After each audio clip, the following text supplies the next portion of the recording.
안녕하십니까. 강희롱의 클로즈업입니다. 오늘 특별한 분을 모셨습니다. 올해로 30년차 가수 이유정 씨인데요. 미스트롯3에서 정서주가 결승전 1위 곡으로 불렀던, 그래서 화제가 됐던 노래죠. 우리 어머니 기억하실 텐데요.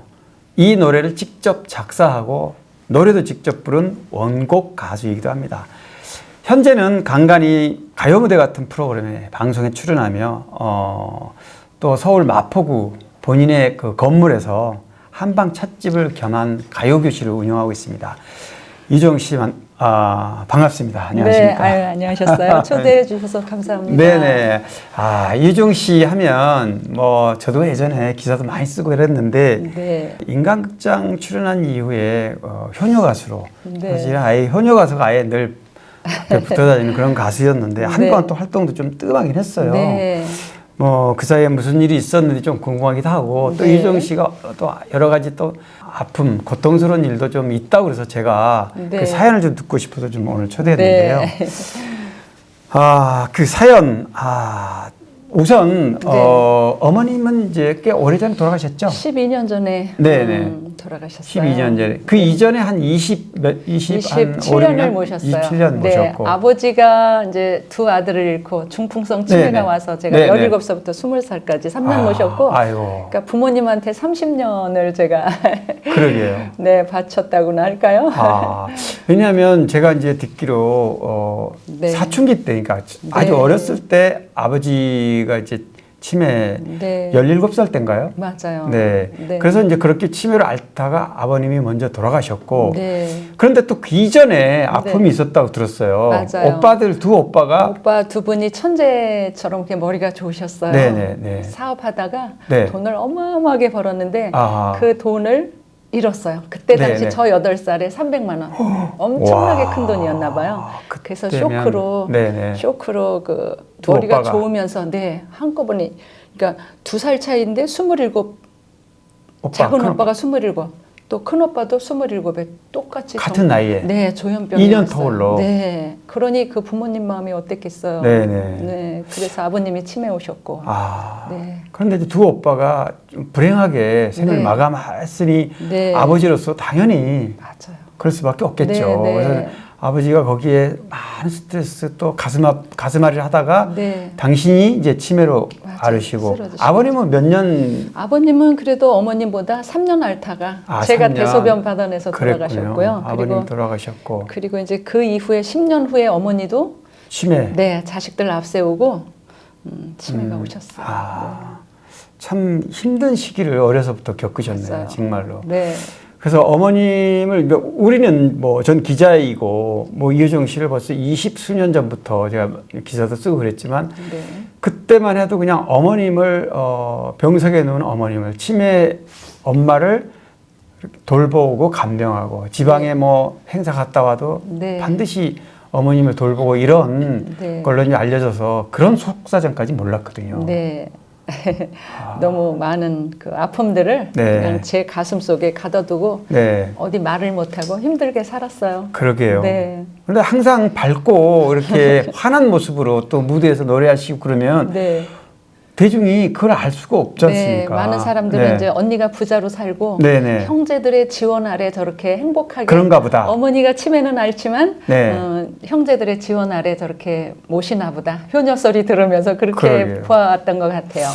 그런데 두 오빠 그랬고 네. 엄마 아버지 그랬고요. 네. 그런데 더 불행한 거는 또 언니까지 네. 친언니하고도 좀 언니가 이제 네. 제가 노래를 잘하니까 네. 언니가 이제 연예계에 발이 넓으니까 거기에 누구를 부탁을 해서 저를 네. 20살 때부터 야간 업소를 세워서 아, 앵벌이를 20살. 했어야 됐어요. 네. 돈도 많이 벌었고 그리고 아. 이제 그 번 돈으로 언니는 사업을 해서 제 이름으로 사업을 한 거예요. 그래요? 허가도 나지 않는. 네네. 그래서 제가 뭐 식품위생법, 위반법 전과가 몇 개나 수두룩하더라고요. 네, 그리고 이제 거기서 장사 잘 되니까 그 가게 수표를 네. 남발을 해서 제가 법적 조치를 받은 적도 있고, 그런 저 잡혀간 적도 있고. 그런데 저는 아무것도 모르니까. 네. 그런데 언니가 네. 어떻게 그렇게 친언니잖아요. 많은 사람들이 물어요. 친언니냐고. 저도 이렇게 납득이 안 가요. 네. 무슨 악연인지 네. 저는 언니한테 잘못한 게 없는데 어릴 때부터 저를 그렇게 많이 미워라 했어요. 그리고 네, 네. 저가 가지고 있는 행복은 언니가 다 뺏어야 됐고 그 무엇이 꼬여 있는지 저도 지금도 그게 숙제고 캐션이에요. 왜 그럴까 언니가. 지금도 안 좋은 상태로 이렇게 유지되고 있는 걸로 제가 너무 알고 안 있죠. 좋은 상태로 있습니다. 아, 근데 언니하고는 의절한 상태인가요? 의저- 아니면은 만나시지 않은 거죠? 그 아이 아빠가 뭐 네네. 제가 모든 방송에 가서 네. 그 얘기를 했죠. 아이 아빠가 언니네 마당에서 네네. 금전 8억 때문에 그랬다는 얘기를 밝혔는데 정말 그런 아픔이 있어도 사과 한 번 안 했고 네. 그 돈을 갚으마해서 음. 제가 빚을 내서 집을 샀는데 10원 하나 변제하지 않았고 변제는 않더라도 미안한 감정이라도 가져야 되는데 제가 3년 전에 언니 칠순에 찾아갔어요. 네. 그 스카프 고급 스카프를 사서 가져갔는데 선물도 네, 사들고. 그 스카프를 현금으로 바꿔 갖고 그리고 그때 저한테 가지고 있는 집을 달라고 그랬어요. 사업해서 10억만 주면 30억 만들어줄게. 그래서 네. 그 길로 제가 아이 바보야 너 왜 언니 찾아갔어 하면서 머리를 제가 스스로 잘랐어요. 그리고 너무 느꼈어요. 그러면서 내가 못났지 이러면서 이렇게 저를 스스로 뜸으로 자해를 한 거예요. 네네. 이 바보야 언니 왜 만났어. 언니는 돌아올 사람 아니야. 그러네요. 그러면서 제가 너무 슬픈 세월을 3년을 그냥 내리막 너무 힘들게 살았어요. 언니의 그 행각이 이해가 안 됐어요. 얘기를 들어도 정말 납득이 안 가고 실감이 안 가는데 네. 조금 전에 이제 남편분 말씀하셨잖아요. 네. 근데 남편분하고 사실 남편분이 쫓아다니면서 결혼한 걸로 제가 알는데 네. 나중에는 남편분이 워낙 바람을 많이 피워가지고 네. 속을 썩었다고 그게 얘기 들었어요. 어떻게 된 거냐면요.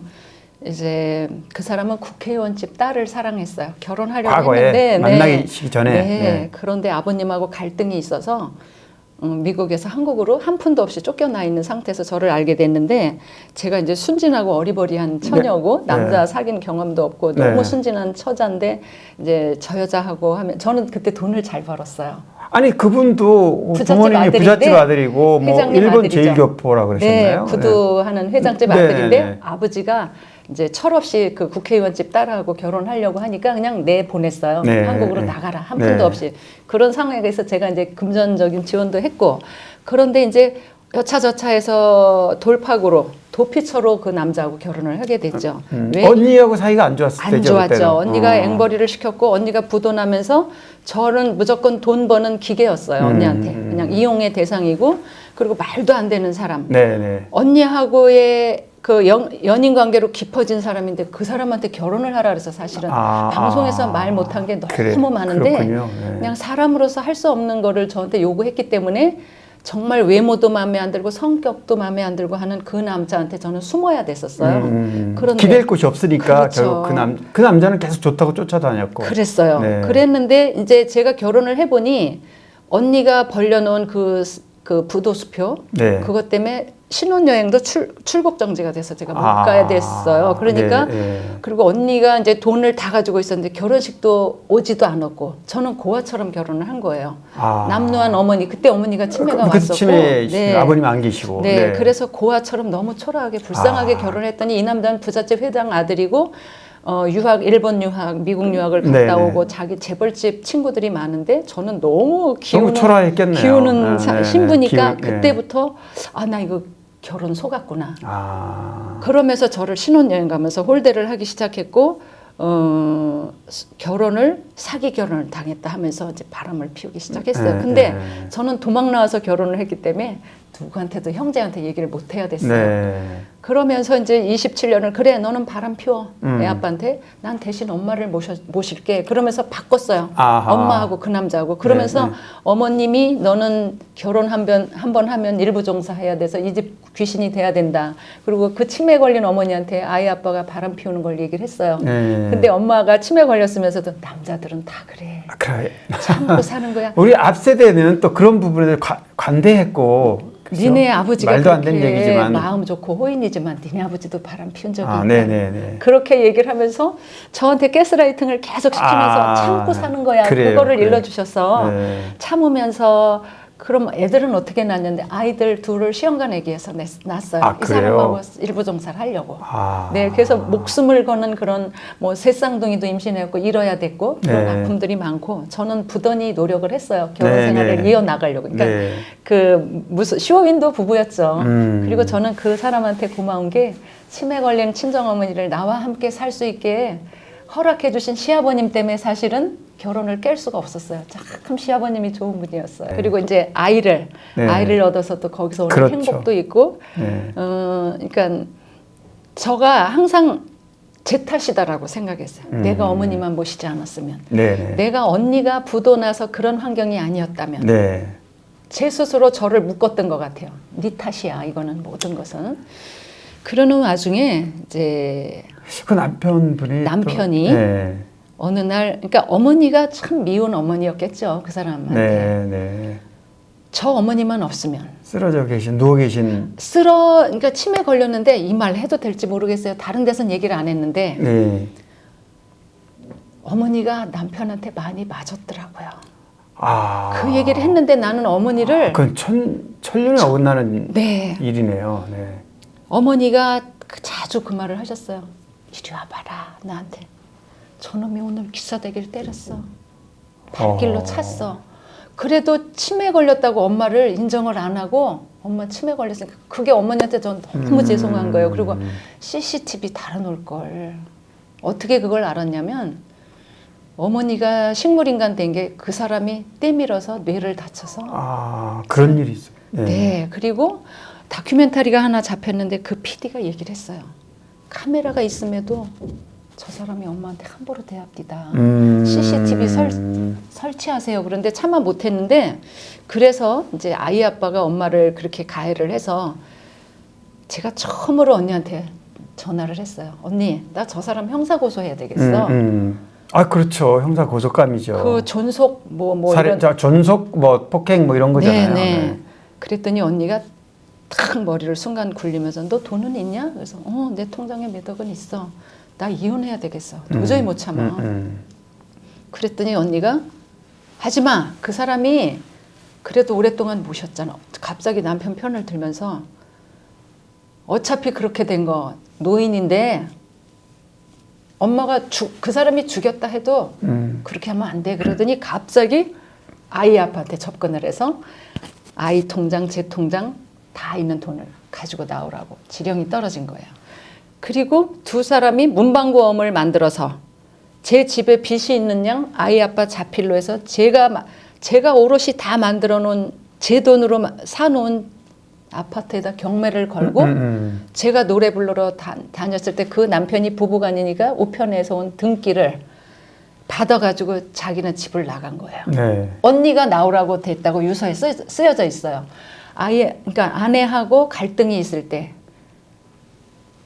그 형님께서 나를 혼자 살 것을 종용하지 않았습니까? 라는 대목이 유서에 있어요. 네. 그리고는 세상 떠나기 전에 써놓은 유서가 있었나 보군요. 네네. 고소도 했는데 그 고소도 취하를 해줬고 게임에 내가 고소 취하하면 돈 줄게 그래서 돈을 못 받고 그러니까 저도 완전 마음이 돌아섰고 아이들도 그런 아빠니까 문자도 답장을 안 하니 이 사람이 이제 그 어머니를 그렇게 했다는 거에 죄책감이 있었던 것 같아요. 장례식을 치렀을 때 제가 너무 가슴 아파하니까 저 어두운 구석에서 저를 이렇게 보는데 그 미안함이 얼굴에 있더라고요. 네. 그 남편분이 이제 언니 집 마당에 가서 세상을 떠났다는 얘기 제가 들었는데, 그러니까 결국 언니하고 이렇게 결탁이 돼서 뭐 금전적인 부분도 있고. 결국에는 그 돈을 달라고 가셨다가 거기서 홧김에 헤어진 거죠? 그렇죠. 계획적으로 이제 저도 돌아섰고, 그 돈은 받을 수가 없고 자기가 좋아했던 여자들도 뿔뿔이 다 떠나고 하니 부끄럽기도 하고 미안하기도 하고 자식들도 있고 그런데 그 한동안 우울증 약을 먹고 힘들어했던 것 같아요. 근데 저는 돌이킬 수 없이 마음이 돌아선 상태라 그리고 이제 자기가 많이 후회했던 것 같아요. 바보스러움에.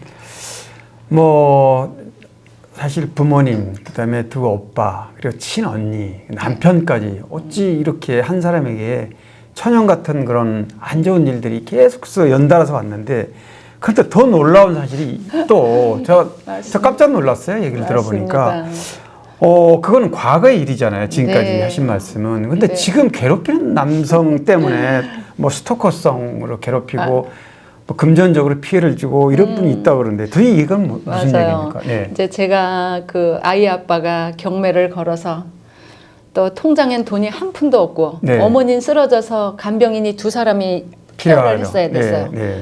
돈이 한 푼도 없으니까 저는 막 우울증에 헤어나질 못하고 그때 마침 언니를 형사 고소했어요. 저는 집을 찾아야 되니까. 네네. 아이 아빠도 고소를 그래서 했고. 소송을. 네. 그런데 저는 언니를 그 형사 고소했다는 죄책감에 막 자다가 잠을 깨고 언니가 형을 받을까 봐 너무 괴로워했는데 그때 어떤 사람이 연락이 왔어요. 네. 그 팬이라는 사람이. 네네네. 근데 제가 막 횡설수설 통화하다가 제가 금방 뭐라 그랬어요? 이런 식으로 얘기를 하는 거니까 이상해요. 왜 그러세요? 그래서 사실을 얘기를 했어요. 이만저만해서 난 돈도 하나도 없고 집에 경매 넘어가고 이래서 제가 정신이 없어요. 그러니까 제가 도와드리면 안 될까요? 팬이라고 이제 팬이 원래 팬이었다고 그러면서 네. 정말 얌전하고 착한 사람으로 느껴졌는데 그분이 그리고 이제 아이 아빠하고 제가 잘해보려고 그분이 살고 있는 지방으로 네. 펜션 쪽에 사업을 해가지고 그분한테 방을 좀 얻어달라고 제가 10만 원을 주면서 부탁도 해서 우리 아이 아빠하고 사이 안 좋은 걸 봤어요. 네네. 아이 아빠가 바람을 피워서 제가 가족 화합 차원에 거기를 놀러 가니 방을 좀 알아봐 주세요. 그래서 숙소. 네네. 네. 아이 아빠하고 같이 식사를 했어요. 네. 그러면서 선생님도 바람 핀 적 있어요? 이러면서 이제 우리 속내를 내보인 거예요. 그래요. 그러면서 알게 된 분인데 도와준다 하니 네. 뭐 썩은 밧줄이든 뭐든 저는 붙잡아야 됐어요. 돈이 한 푼도 없으니까. 당장 애들 피자 살 줄 돈도 없었거든요. 네. 도와준다 그래서 자기가 20억을 벌었대요. 나중에 보니까 거짓말이었는데 저한테 이제 부동산을 해봤으니까 제 집을 잡혀서 자기가 사라는 물건을 사라 해서 아파트를 사게 됐어요. 그래요. 제 아파트를 대출을 네. 해서. 네. 근데 알고 보니 명의는 누구 명의는 제 이름으로 거였죠. 네. 3억 9천에 샀는데 네. 그 사람이 전세를 1억 1천인가 2천에 살았어요. 그 집에서. 네네. 살면서 그럼 내가 300만 원씩 도와줄 테니까 이 집을 우리 그 회사에다 담보를 설정해 달라 그래서 서류를 떼보니까 3억 6천에 설정이 됐어요. 3억 9천짜리가. 3억 9천 얼마짜리가 3억 6천 3억 6천을 설정을 해놓고 그러면 이 돈이 만약에 당신이 차 사고로 잘못되면 난 이 돈이 어디서 찾느냐 했더니 내가 생명보험을 들었는데 5억을 받을 수 있다. 그 돈을 수령하게끔 사인을 해주겠다 해서 천안시에 가서 천안 어느 보험회사 가서 보험 수급자를 해주겠다. 네. 그걸 했는데 해주고 나서 담보 설정을 해주니까 메롱 옹캥캥 하면서 그거 우리 막내 아들로 명의 이전을 했다 그러는 거예요. 그러니까 저는 사기를 맞은 거예요. 그런데 조금 허술한 게 뭐냐면 그게 보험 수급자를 5억짜리 보험 수급자를 보험이라는 게 사망했을 때 보상받는 거 아니에요? 그렇죠. 그럼 자기 죽을 때까지 말하자면 그렇죠. 그럼 좀 너무 좀 제가 그렇게 순진했던 거예요. 세상 물정을 모르고. 네. 그래서 믿고 따르니까 그거를 담보를 서자마자 그렇게 문자가 와서 우리 아들 했다니까 그때 이제 제가 사기라는 걸 알고 새벽 4시에 너 우리 언니보다 더한 놈이구나. 네. 아이 아빠보다 더한 놈이가 어떻게 이럴 수가 있냐 해서 이제 그때부터 이제 감정이 상해서 그 집을 내 원전을 돌려달라 이러면서 그러면 나한테 내가 이 아파트를 살게 해서 아까 제가 등기부도 띄웠지만 4억 5천에 샀는데 보통 계약서를 쓰면 부동산 가서 써야 되는데 어디죠? 공증사무실 가서 공증을 했어요. 네. 그리고 계약서를 돌려주지도 않고 잔돈이 오지를 않았어요. 잔금이. 차입금. 그러니까 차액이 뭐 한 4억 5천 팔았으면 한 8억, 8천만 원 정도? 1억 되나요? 8천 왔고 차액이 한 1억이 넘었어요. 1억 2천인가? 근데 그거를 3년에 걸쳐서 300만 원씩 저한테 줬는데 거의 오고 나서 이제 제가 돈이 가지고 있다는 걸 아니까 1억을 빌려달라, 7천 빌려달라 그래서 그렇게 해서 이제 돈이 오갔는데 그거를 대여금이라 해서 소송을 걸고 제 집에 압류까지 한 거예요. 가압류까지. 이분이? 네. 통장에 압류하고 저는 아이 아빠를 해서 힘들어서 너무 저지를 많이 해서 제정신이 아닌데 그 약한 여자한테 팬이라는 사람이 그렇게 괴로움을 주고 이로 말로 다 할 수가 없어요.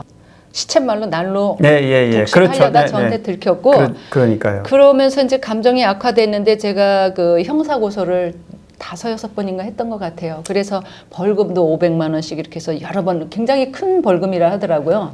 그 명예훼손 예, 벌금인가요? 맞습니다. 명예훼손 네네. 형사고소. 네. 그러니까 이제 그분하고 그런 갈등이 계속 금전적인 갈등, 여러 가지 네. 갈등이 이어지면서 네. 이제 괴롭혔다는 게 뭐 그렇죠. 예를 들면 뭐 문자로 네. 아니면은 또 살고 있는 동네 사람들을 통해서 뭐 네, 제가 돈을 사기쳤다. 그러니까 그렇게 이제 네, 악성 펼쳐보이고. 루머를 네. 이렇게 퍼뜨리고 그런 근거들이 있어서 이제 고소를 한 거 아니에요? 네네. 그래서 이제 벌금을 여러 번 물었고 구속 기로에 서니까 이제 저한테 변호사가 문자가 왔더라고요. 네네. 이 사람이 깊이 반성하고 있으니까. 아, 그 사람 변호사가. 네. 제가 다 수신 거부했어요. 네네. 너는 벌을 받아야 된다. 네네. 나를 괴롭혔기 때문에. 네. 그리고 합의 없다 이거잖아요. 계획적으로 나를 괴롭혔고 수년간 이렇기 때문에 나는 합의 같은 건 없다. 네네. 그랬더니 변호사가 문자를 남겼어요. 정말 미안한데 합의 의사가 있고 깊이 반성한다. 그 사람이. 네네. 두 번 다시는 이제 뭐 네. 괴롭히지 않겠다 이거죠. 그래서 이제 합의를 안 봐주니까 집행유예 2년 6개월까지 받았어요. 그분이. 그런데 그 기간 동안 조용하더니 그게 끝나니까 또 다각도로 저를 괴롭히기 시작했고 뭐 요즘은 어떠세요? 요즘은 그 사람이 하지 않지만 뭔가 누군가 괴롭힘이 있고 그리고 저 통장으로 11원, 12원, 13원 우리 딸 생일날엔 626원 보내고 네네. 그리고 또 무슨 나랑 사이가 좋은 사람이 있으면 그 사람이 갑자기 떠나게 돼요. 그럼 그때 나는 아무것도 하지 않았다 하면서 또 위로금처럼 10만 원을 보내고 제 생일날 또 10만 원을 보냈대요. 아니 그러면 통장 계좌를 바꿀 수도 있잖아요. 그게 그 소통하기 싫다면. 그런 주위에서 우리 아들도 딸도 그렇게 하라 그랬는데 이게 너무 오랫동안 방송국 뭐 세금 뭐 여러 개 얽혀 있어서 그리고 네가 그렇게 하다 말겠지. 그렇죠. 뺏어가는 게 아니라 뭐 몇십 원이라도 뭐 보내는 거니까. 근데 저는 그 사람 이름만 보면 진짜 경기를 느낄 정도로 싫어요. 그리고 수신 거부를 해도 이렇게 전화를 하면 저한테 참 잘했어요처럼 이렇게 동그랗게 찍혀요. 그 사람이 몇 시 몇 분에 통화했다는 게 그 부인마저 저한테 전화를 여러 번 했더라고요. 수신 거부한 상태에서. 부인 전화로. 네. 그러니까 어떻게 하냐면 10만 원을 보냈대요. 네. 그래놓고 합작인 것 같아요. 통장에 돈은 들어오지 않았는데 그 부인도 서너 번 전화했고 그 사람은 10번 정도 전화해서 괴롭히는 거예요. 어쨌든. 그러게요. 그리고 자녀도 저한테 전화를 한 적이 있고 그리고 그 아들이 카이스트 나와가지고 지금 모 대학의 지방에 부산의 교수로 재직하고 있어서 제가 그 사람한테 그랬어요. 저 교수 아버지는 이렇게 사시는 겁니까? 그리고 그만해라는 문자를 굉장히 많이 했어요. 그만하셔라. 그만 괴롭혀라. 내 돈 사기치려고 했던 사람이 왜 이러느냐. 그리고 제가 제일 속상했던 게 제 동영상에 보면 어머니 그 장례식장에 여러 사람 연예인들이 왔어요. 거기에 연락처를 알아갖고 그 모 가수가 저한테 그 밥을 먹자 그랬어요. 저는 그 호의가 너무 고마워서 같이 밥을 먹었는데 거기에 많이 물이 들었던 것 같아요. 제가 사기꾼인 줄 알고 접근을 해서 저는 너무 고마워서 밥도 얻어먹었고 긴 얘기를 했는데 그 사람이 저를 나쁜 사람이라고 생각했던가 봐요. 개를 하자 그래서 멤버가 보니까 개할 멤버가 아닌데 300만 원짜리 개를 하자 그러는 거예요. 그 가수가. 근데 가봤더니 허탕이었어요. 사람들이 모이질 않았고 갑자기 만나자 그러고 그 자리에 나타나지 이런 식으로 괴롭히는 거예요. 저는 그 가수가 너무너무 괘씸하고 모든 걸 이렇게 제가 의논을 했어요. 저를 좋아하는 줄 알고. 근데 거기 편에 있는 거예요. 그래서 그쪽에 사주를 받아서 아니 근데 그분이 평범한 민간인이고 일반인인데 가수예요, 얼굴이 알려진 가수 아니 지금 가수 말고 그쪽 사람이 네네네 그 남자분 그렇죠. 네네. 괴롭히는 남자가 맞습니다. 그냥 평범한 일반인인데 이 가수가 얼굴이 알려진 가수가 왜 그 사람 말에 이렇게 동조하고 그러는지 이해가 안 가네요. 그러니까 그 저를 디스한 사람이 얘기를 해줬어요. 그 사람이 왜 나한테 전화합니까? 이효정이가 잘못했으면 당신이 형사고소를 하고 그렇죠. 그 뭐야 미투 말고 비투 비투로 하면 되지. 매스컴에 오픈을 해라. 뒤에서 이러지 말고. 그리고 당신들이 뭔가 잘못했으면 왜 장본인한테 이제 왜 나한테 이런 흉을 보느냐. 그랬더니 하는 말이 불쌍한 버전으로 한대요. 일단 제 말 좀 들어보세요. 저는 가수 이효정이한테 당했어요. 안 넘어갈 사람이 없다는 거예요. 그래서 자기도 조금 이효정이가 정말 그런 사람인가 해서 잠깐 흔들렸는데 저는 이제 구체적으로 저런 서류를 보여줬죠. 그렇지 않다. 거꾸로 민사를 걸어왔는데도 내가 이겼고 형사를 해서 나는 당해본 적이 없고 거꾸로 저기서 벌금을 냈다.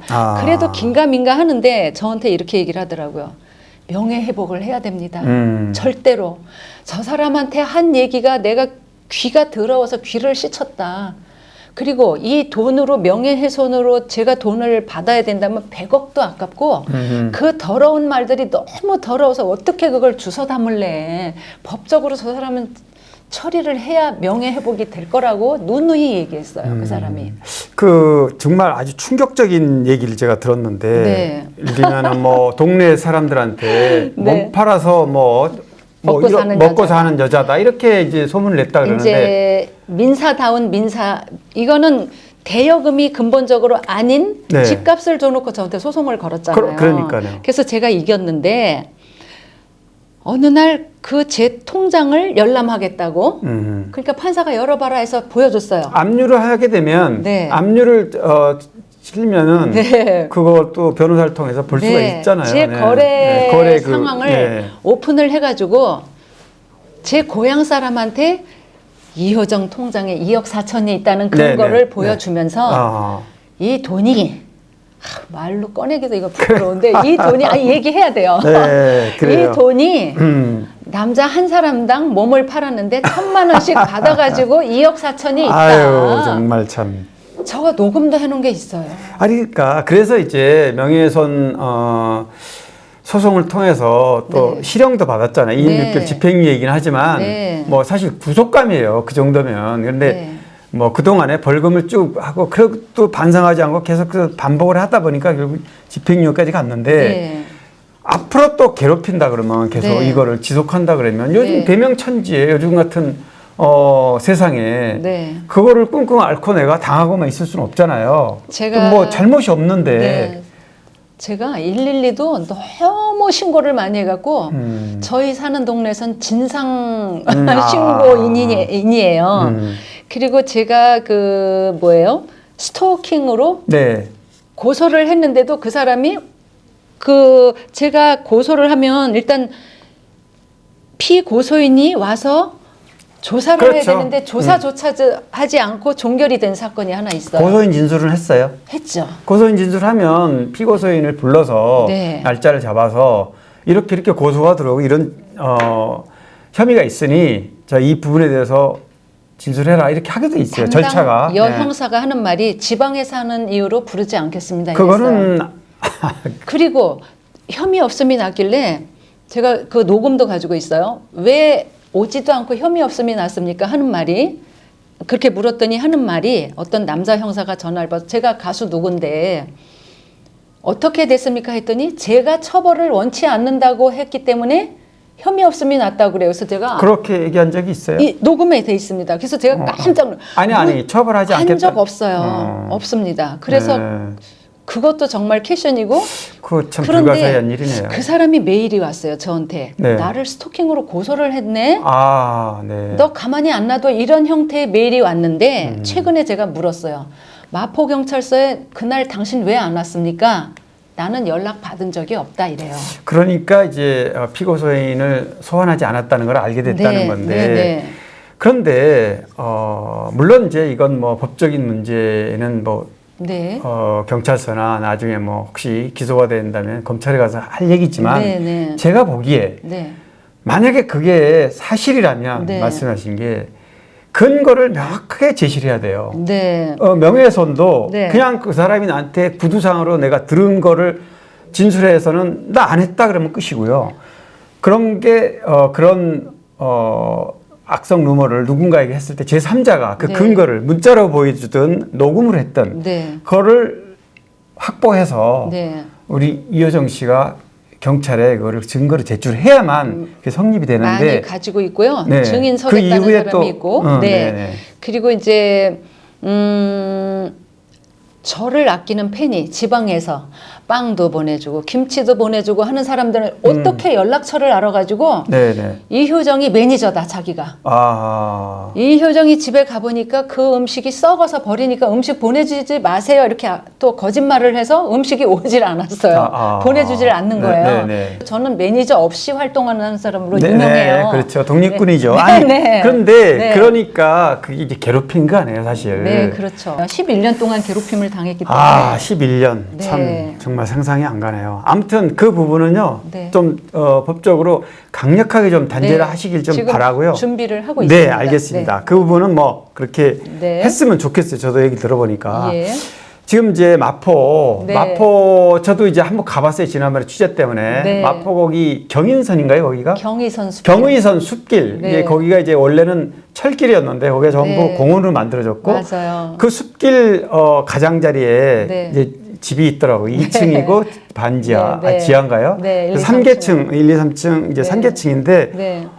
굉장히 위치가 좋죠. 앞에 네. 공원으로 쫙 펼쳐져 있고 많은 사람들이 이제 지나다니는 네. 길목인데 네. 그렇게 좋은 곳에서 네. 제가 보니까 네. 뭐 제가 부동산 전문가는 아니지만 네.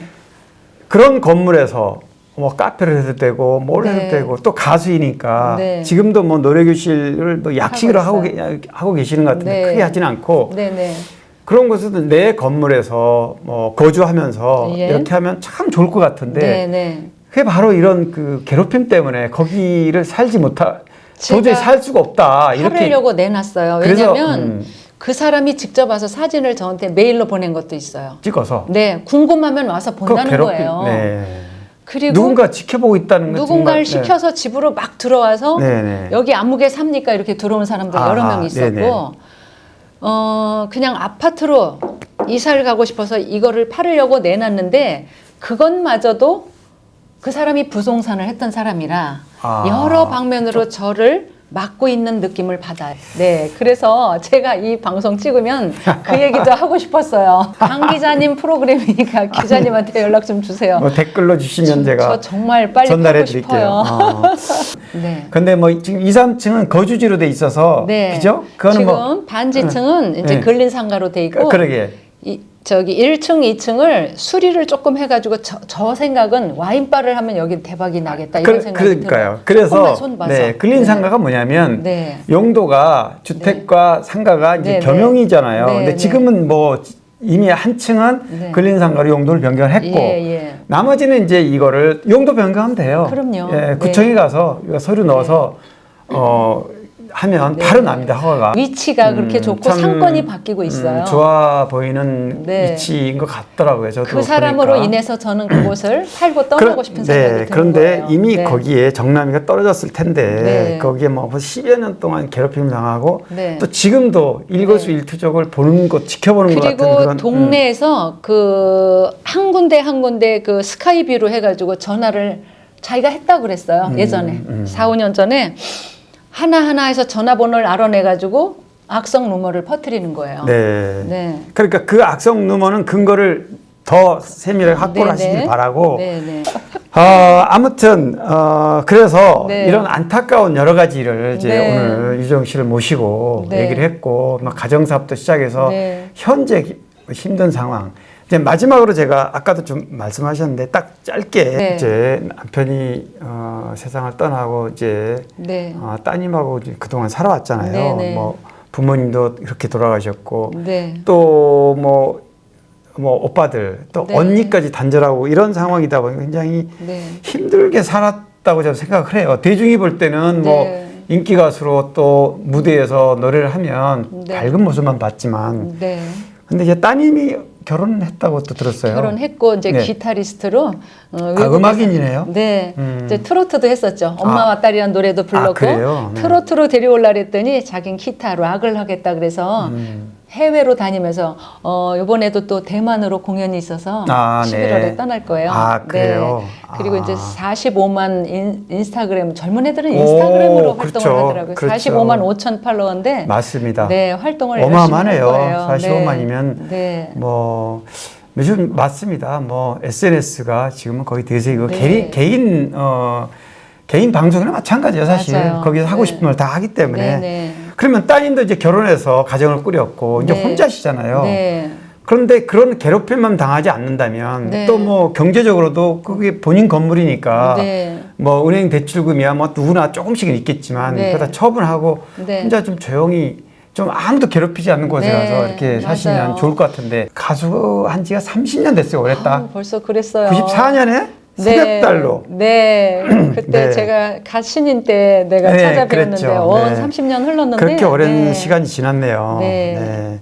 지금 이제 우리 어머니라는 노래는 사실 네. 뭐 히트곡이 가수가 히트곡이 있으면 가수로서는 평생 그거와 그 곡 하나에 의지해서 네. 살아갈 수 있는 발판이 마련되는데 사실 네. 우리 어머니도 히트곡이에요. 네. 그래서 정서주 양 네, 그리고 네, 네. 많은 후배 가수들이 많이 이제 커버송으로 불렀죠. 네, 네. 불렀고 또 이제 결승전에 가면 꼭 1등을 하더라고요. 그래요. 노래가 네. 그냥 의미가 있는 노래거든요. 네, 그래서 네. 그 후배 가수들한테 역주행을 할 수 있게 도와주셔서 정말 이 자리를 빌어서 감사드리고요. 네. 그리고 이제 제가 그 노래를 작사를 해서 그러게. 저작권료가 조금 더 아, 그래요? 나온답니다. 사실은 이제 우리가 제가 하는 강희롱 클로즈업이 네.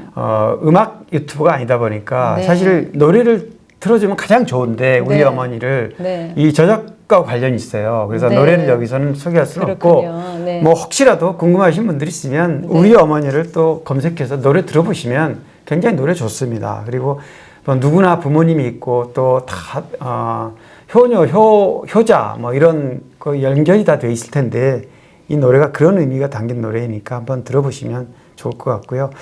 세상에는 참 나쁜 사람들 많습니다. 제가 봐도. 그런데 더 중요한 거는 나쁜 사람도 많지만 좋은 사람이 훨씬 더 많습니다. 그래서 뭐 우리 이효정 씨 그런 어려운 걸 겪고 지금까지 오셨고 그렇지만 지금 힘든 시기를 잘 견뎌내시기를 바라고요. 이 좋은 사람들이 많기 때문에 물론 저도 도와줄 수 있으면 드리겠지만 그 아까 말한 부동산 그 부분도 네. 잘 해결돼서 네. 편안하게 이렇게 네. 가수로서만 좀 전념할 수 있도록 네. 그렇게 됐으면 좋겠네요. 행복 추구권을 네네네. 이렇게 뺏겨서 정말 힘들었고 네 이루 말할 수 없답니다. 네, 하여튼 힘내시기 바라고 마지막으로 네. 하실 네. 말씀 하시면 이렇게 저의 치부를 드러내는 시간이라 네. 정말 발걸음이 무겁고 여기 있으면서도 몸둘 바를 모르겠어요. 제가 이렇게 바보같이 착하다 그럴까? 열이다 그럴까? 그래서 그냥 상대의 호구가 된 것 같아요. 앞으로는 인생 공부 열심히 했으니까 네네. 아이들 이렇게 병풍막이로 막아주면서 그리고 노래도 열심히 하면서 예쁜 모습으로 찾아뵙겠습니다. 여러분들 제 이야기 경청해 주셔서 감사드립니다. 아유, 우리 그래요. 고맙습니다. 박사님께도 감사드립니다. 네네, 그래요. 아유, 힘내시기 바랍니다. 네, 강희롱의 클로즈업 오늘 가수 이효정 씨를 모시고 이효정 씨의 개인 가정사부터 또 앞으로의 각오까지 이렇게 들어봤는데 아무튼 이효정 씨에게 많은 박수 보내주시기 바랍니다. 강희롱의 클로즈업 오늘 이렇게 마치겠습니다. 고맙습니다.